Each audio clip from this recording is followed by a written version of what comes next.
नमस्कार दोस्तों, हर हर महादेव।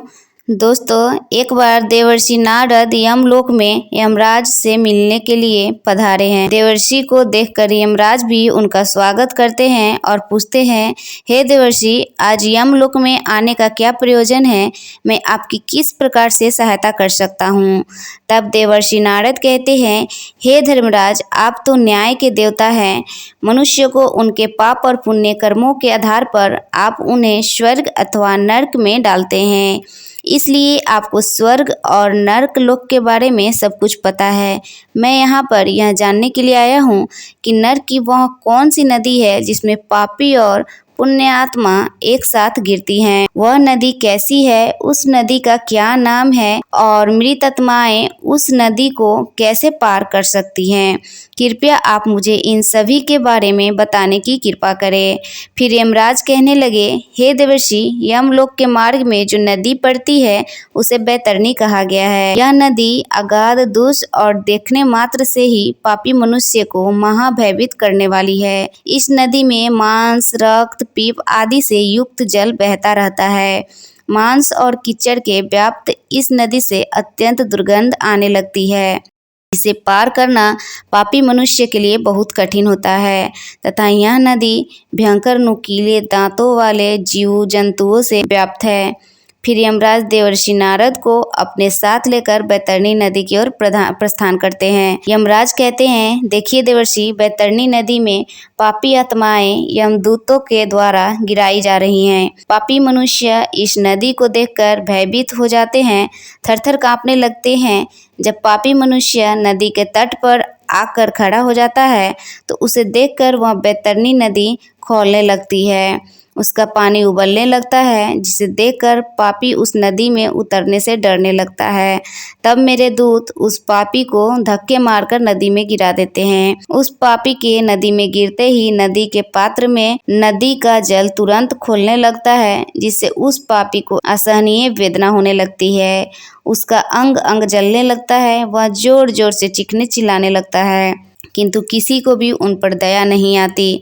बैतरणी नदी का जल कीटाणुओं से तथा वज्र के समान शुंड वाले जानवरों से भी भरा हुआ रहता है। घड़ियाल, वज्रदंत तथा अनेक हिंसक एवं मांसभक्षक जलचर से वह महानदी भरी हुई है। यमराज कहते हैं, हे देवर्षि, पृथ्वी पर प्रलय के अंत में जैसे 12 सूर्य आकाश में एक साथ दिखाई पड़ते हैं, ठीक उसी प्रकार से नरक में भी 12 सूर्य आकाश से उस नदी को तपाए रहते हैं, जिससे नदी का पानी उबलने लगता है। उस महाभयंकर नदी में गिरने वाले पापी मनुष्य दर्द से चिल्लाते हुए करुण विलाप करने लगते हैं।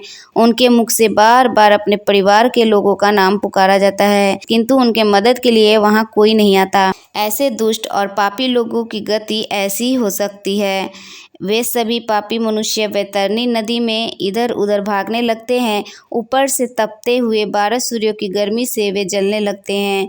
तो फिर वे नदी में डुबकी लगाते हैं, लेकिन नदी का पानी भी उनके शरीर को शांति नहीं देता। वे उस गर्म जल में भी तड़पते रहते हैं। इतनी पीड़ा सहन करके वे अपने पाप कर्मों को याद करके दुखी होने लगते हैं। देवर्षि, बैतरणी नदी चारों ओर से भयानक भूखे जानवरों से भरी हुई है। वे सभी नुकीले दांतों वाले जानवर नदी में गिरने वाले प्राणियों को काटते रहते हैं, उन्हें कच्चा चबाने लगते हैं। सभी पापी लोग उन भयानक जानवरों को देखकर इधर उधर भागने लगते हैं, लेकिन फिर भी वे खुद की रक्षा नहीं कर पाते। फिर देवर्षि कहते हैं, हे धर्मराज, फिर जो लोग पुण्यवान होते हैं वे इस नदी को किस प्रकार से पार करते हैं? यमराज कहते हैं, देवर्षि, पुण्य करने वाले मनुष्य को यह बैतरणी नदी सुख प्रदान करने वाली होती है। इस नदी में गिरने पर उन्हें परम आनंद की प्राप्ति होती है। इस नदी में अत्यंत सुंदर सोने से बनी हुई नौकाएं हैं। उन नौकाओं में सवार मल्लाह उन नदी के तट पर आए हुए पुण्यवान मनुष्यों का स्वागत करते हैं और उन्हें प्रेम पूर्वक कहते हैं, हे महात्मा जन, आप इस नौका में सवार हो जाओ और सुखपूर्वक बैतरणी नदी को पार करो। जिसे पृथ्वी लोक पर पुण्य किए हुए होते हैं वही मनुष्य नौकाओं में बैठने के योग्य होता है। जो लोग पापी होते हैं उन्हें नदी के तट पर खड़े मेरे दूत धक्के मारकर नदी में गिरा देते हैं और नदी में मौजूद कौवा, बगुला, उल्लू आदि पक्षी उस पापी के शरीर पर चोंच से प्रहार करने लगते हैं। पुण्यवान मनुष्य को नदी का जल अत्यंत सुंदर और पवित्र दिखाई पड़ता है, उन्हें उस नौका में बैठने पर किसी प्रकार का कष्ट नहीं होता और वे जल्दी ही उस महानदी को पार करके आगे चले जाते हैं। वे जब आगे इस नदी में चलने लगते हैं तो नदी में मौजूद हिंसक पशु उन्हें किसी भी प्रकार का कष्ट नहीं देते हैं। वे शांति से उन भयानक जानवरों के बीच में से चलने लगते हैं। फिर देव ऋषि यमराज से कहते हैं, हे धर्मराज, कौन से पाप करने पर मनुष्य को इस महाभयंकर नदी में गिराया जाता है। यमराज कहने लगते हैं, हे देवर्षि, जो मूर्ख मनुष्य ईश्वर की, अपने गुरु की, अपने माता पिता की तथा अपने पूर्वजों की निंदा करता है, उनका अपमान करते हैं, बुढ़ापे में उनका सहारा बनने के बजाय उन्हें धक्के मारकर घर से बाहर निकाल देता है, उस पापी को इस बैतरणी नदी में गिराया जाता है। जो मूर्ख पुरुष अपनी पतिव्रता, सुशील और धर्मपरायण पत्नी का त्याग कर देता है, उसके साथ हिंसा करता है, उसका अपमान करता है, उस पापी को भी बैतरणी नदी के तट पर लाकर धक्के मारकर नदी के अंदर गिराया जाता है। हे देवर्षि, जो मनुष्य उसकी शरण में आए हुए मित्र, साधु, सन्यासी, बालक तथा बूढ़े लोगों का वध करता है, जो शरण में आई हुई स्त्री के साथ अनैतिक कार्य करता है, उसे भी इस नदी में गिराया जाता है। नदी के पात्र में गिरकर वह करुण विलाप करता हुआ अत्यंत कष्ट भोगता है। जो स्त्री पति के साथ विश्वासघात करती है, दूसरे पुरुषों के साथ संबंध रखती है और व्यभिचार करती है, उस पापी स्त्री को भी इस नदी के पात्र में गिराया जाता है। बड़े सूंड वाला जानवर, घड़ियाल आदि उस स्त्री पर झपटा मारते हैं और वह उनसे बचते बचते इस नदी के पात्र में आगे चलने लगती है।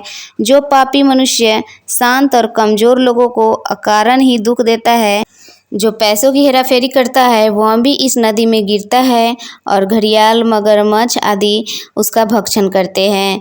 जो मनुष्य पूज्य जनों तथा गुरुजनों को वचन देता है और बाद में उस वचन का पालन नहीं करता, मैंने ऐसा वचन दिया ही नहीं, ऐसा कहकर झूठ बोलता है, तो उसका भी वास इसी नदी में होता है और विषैले सर्प उसे डसने लगते हैं। जो दूसरों के घर में आग लगाता है, दूसरों का काम धंधा बर्बाद करता है, दूसरों को विष पिलाता है, झूठी गवाही देता है, शराब का सेवन करता है, यज्ञ आदि धार्मिक कार्यों में विघ्न डालता है तथा गुरु की पत्नी के साथ गमन करता है, उसे भी इस मांस के कीचड़ में गिराया जाता है। जो पापी मनुष्य दूसरों को वस्तु भेंट करके फिर उसे चुरा लेता है, जो सेतु अर्थात नदी पर बनाए हुए पुल को तोड़ता है, दूसरों की पत्नी के साथ भोग विलास करता है, गायों को पानी पीने के लिए बनाई हुई बावली को तोड़ता है तथा छोटी कन्याओं के साथ बलात्कार करता है, उसे भी धक्के मारकर इस नदी में गिराया जाता है। नदी में स्थित जानवर उसका मांस नोच नोच कर खाने लगते हैं।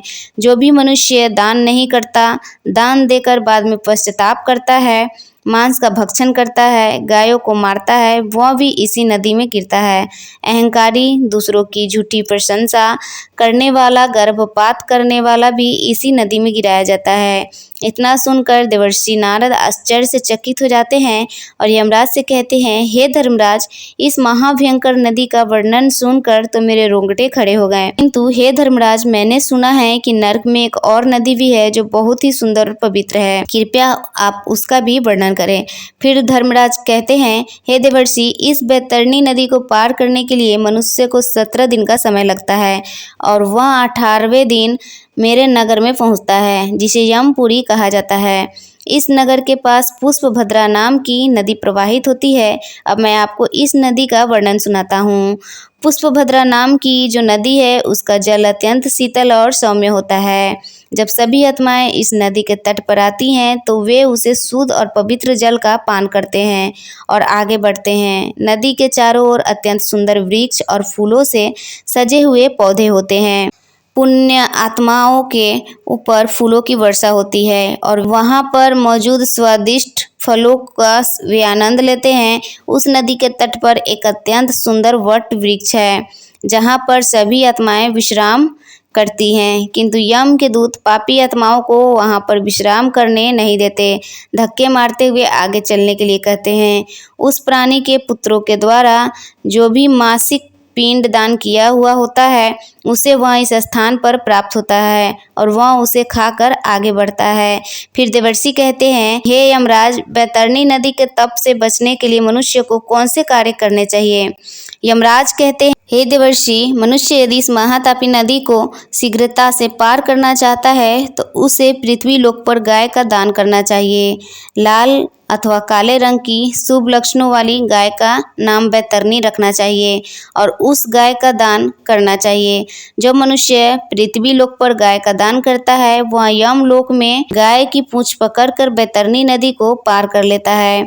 गाय का दान करते समय कहना चाहिए, इस श्रेष्ठ महाभयंकर बैतरणी नदी के बारे में जानकर मैं उसको पार करने की अभिलाषा से यह बैतरणी नाम की गाय आपको दान में दे रहा हूँ। इस प्रकार से बोलकर गाय को दान करने से गौ माता प्रसन्न होती है और वह मनुष्य यम लोक में सद्गति को प्राप्त करता है। वह बैतरणी नदी को आसानी से पार कर लेता है। जो व्यक्ति इस पृथ्वी पर गाय का दान देता है वह अपने समस्त अभिष्ट वस्तु को सिद्ध कर लेता है। सुकर्म के प्रभाव से प्राणी को ऐहिक और परलौकिक सुख की प्राप्ति होती है। स्वस्थ जीवन में गौदान देने से 1000 गुना एवं रोगग्रस्त जीवन में 100 गुना लाभ निश्चित है।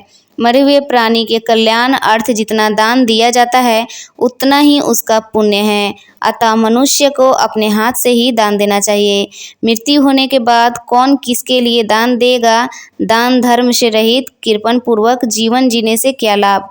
इस नश्वर शरीर से स्थिर कर्म करना चाहिए। आत्मा अतिथि है और वह एक न एक दिन इस शरीर का त्याग करके चली जाएगी, इसलिए बिना लोभ किए मनुष्य को दान अवश्य करना चाहिए। इस प्रकार से यमराज ने देवर्षि नारद को यमलोक की बैतरणी और पुष्पभद्रा नदी का वर्णन किया है। उम्मीद है आपको यह जानकारी अच्छी लगी होगी। अगर वीडियो अच्छी लगी हो तो वीडियो को लाइक, शेयर और चैनल पे पहली बार आए हैं तो चैनल को सब्सक्राइब जरूर करें और कमेंट में हर हर महादेव जरूर लिखिए। धन्यवाद। हर हर महादेव।